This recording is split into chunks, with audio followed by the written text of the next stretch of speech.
Good morning, buenos dias. I am so honored to be standing in front of you all today.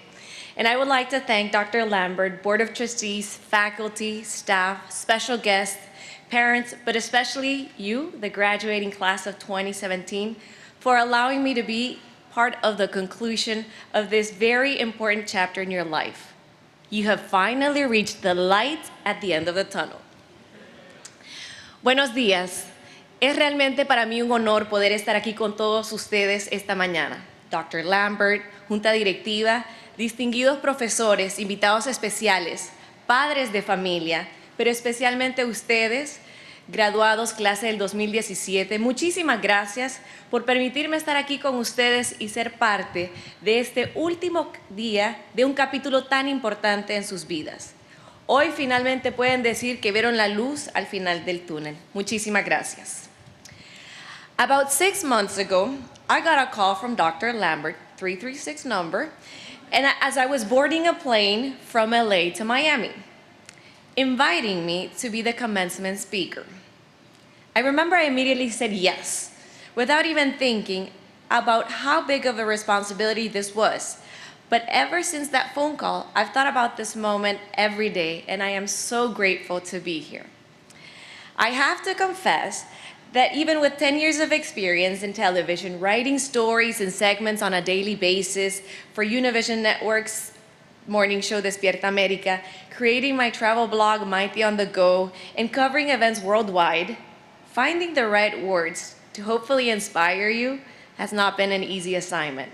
In fact, I was a bit more nervous coming back to Elon this weekend than when I flew for the first time out to Paris to interview Angelina Jolie and Johnny Depp. But I really, really hope that by the end of my speech, you realize how fortunate we all are to belong to the Elon community, and that from today forward, it is up to you to be great leaders. 14 years ago, I flew in from San Pedro Sula, Honduras, to Raleigh, North Carolina, with my parents, Ernesto and Ana, and my then 6-month-old sister, Ana Sofia. Ana Sofia is going to high school next year, and she's probably watching this online, so hola, Ana Sofia. I remember we drove through campus, which, by the way, looked very different to what it is now, and I was so impressed by the brick buildings, the beautiful gardens, everything was beautiful. And I was very excited, because I was the first in my family to attend college in the United States. But I was also heartbroken and very sad, because I knew the day had come to be away from my family. They were soon to go back to Honduras, and we would be 1,619 miles apart. It was not easy. But today, I am so happy and so blessed to have my parents here with me. Last time they were here on campus was for my graduation in 2007. Mama, Papa, gracias por estar aquí conmigo.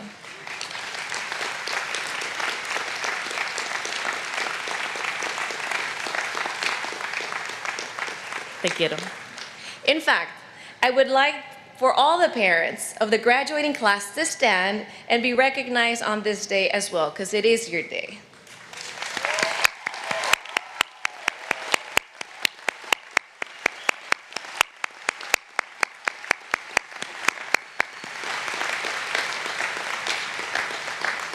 Thank you, parents, for all the love and support you give us.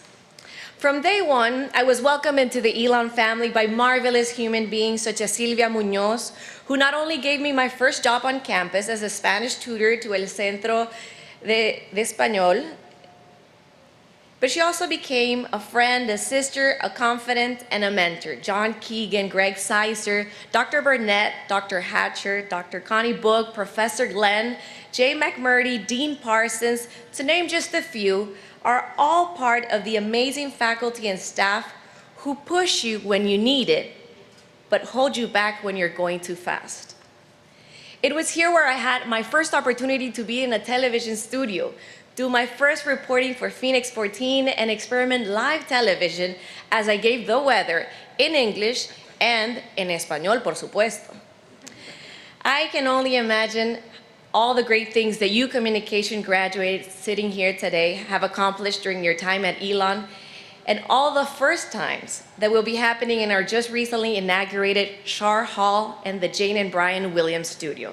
As a matter of fact, I am very happy, proud to learn that Elon News Network did their first newscast entirely in español, entirely in Spanish this semester. Muchas felicidades y que sea el primero de muchos.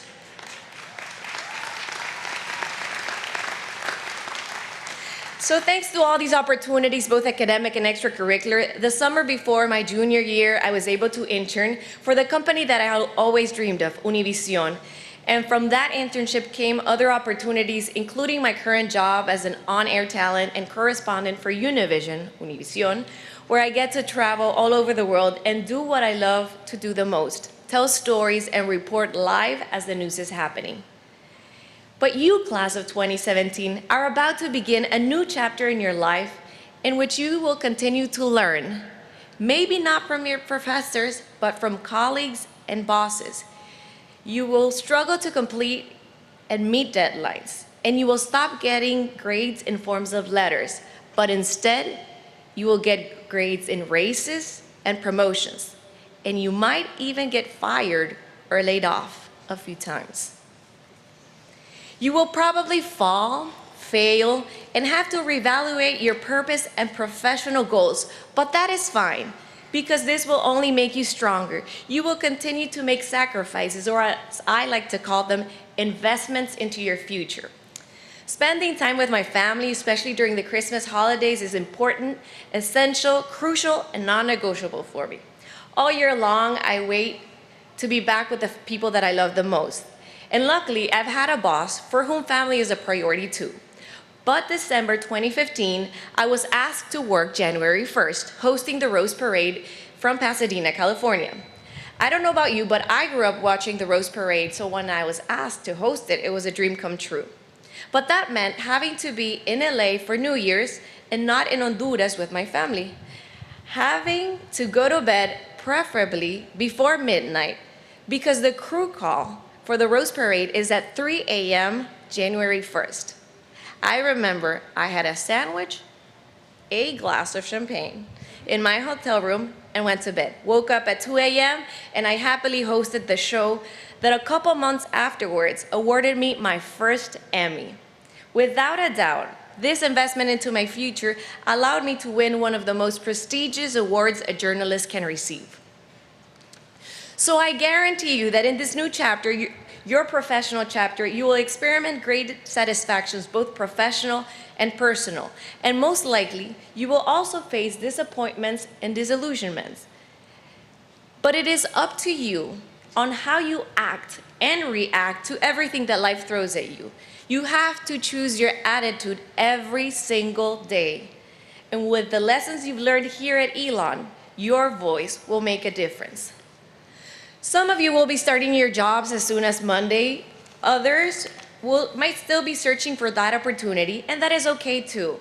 Be sure that from this day on, you do everything possible to get you closer to what makes you happy, to take the time to find your talent and purpose in life. And when you find them, make sure to share them with those around you. Not too long ago, I came across an article that said something very particular, an interesting analogy about finding your passion, your dream job, and it read like this. Expecting your first jobs to be your calling would be like expecting one of the first 3 people you dated to be the one you marry. Instead, use your current job to discover what skills you most enjoy. I guess I got lucky 10 years ago and I married my first date, Univision, but unfortunately haven't had the same luck in the real dating life. But anyways, this weekend they made me feel like I was the bride. Everybody recognized me and said this was my day, so I've enjoyed it, almost as a bride. But anyways, 10 years ago when I was sitting where you are at, well actually it was over there in front of West, there was still this expectation that a job had to be in somewhat of an office or office space and have a 9-to-5 schedule. But you, class of 2017, are lucky enough to be graduating in a time where great resources such as the internet and social media are available to everyone, and if used properly, can be the best channels to explore new ideas or projects that can propel your careers as innovative and creative entrepreneurs. So keep that in mind, but also remember that face-to-face interaction is as important and valuable. But going back to your new jobs, your careers, if there's one advice I could give you, it would be do not be afraid. Trust yourself, your instinct, and your capacity to do great things.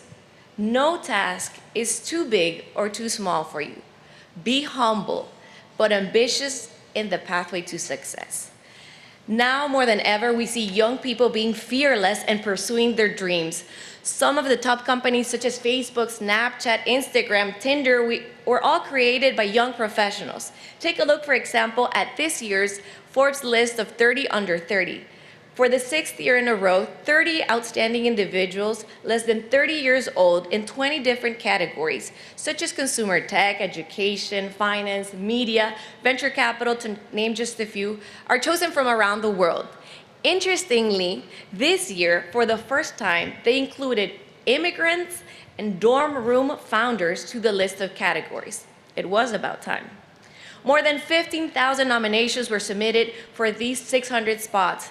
And here are some interesting numbers that I would like to share. 50% are founders or co-founders. 57% started their businesses to solve a problem, and half of those think it could change the world. What made them stand out? They were fearless, and that is what I want you to do. Above all, invest in yourself, stay curious, travel, and surround yourself with people that motivate you to become a better person. Allow yourselves to make mistakes and learn from them. Reinvent yourself, try new things, and adapt to change. I'm still learning and adapting to change as well, as I started this past January 15, my 32nd birthday, my travel blog, Maity on the Go. It's a personal project that I hope soon will be my own show, and that it will allow people to travel and learn different cultures from all over the world. So any ideas, suggestions, comments, and shameless plug sponsors are welcome. Learning and discovering what you like doesn't come easy. It takes time. So learn to negotiate and stand firm to what you believe. Cherish all the great memories, especially those unexpected that make you laugh hard. Be grateful. Smile always. Respect others, especially those that have more experience than you. And always, always be proud of your culture, your background, your story.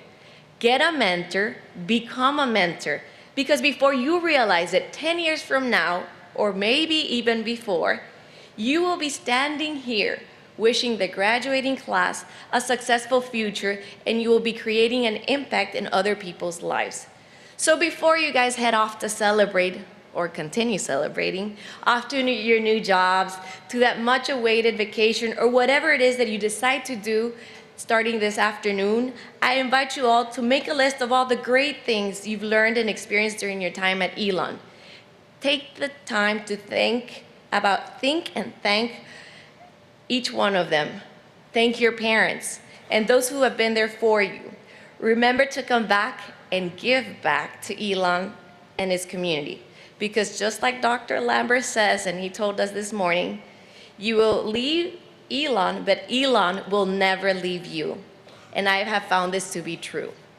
Dr. Lambert, on behalf of all the alumni that have had the privilege to graduate during the 18 years of your leadership, we want to thank you and your family for everything you've done. My experience, our experience, wouldn't have been the same without you, and we will miss you.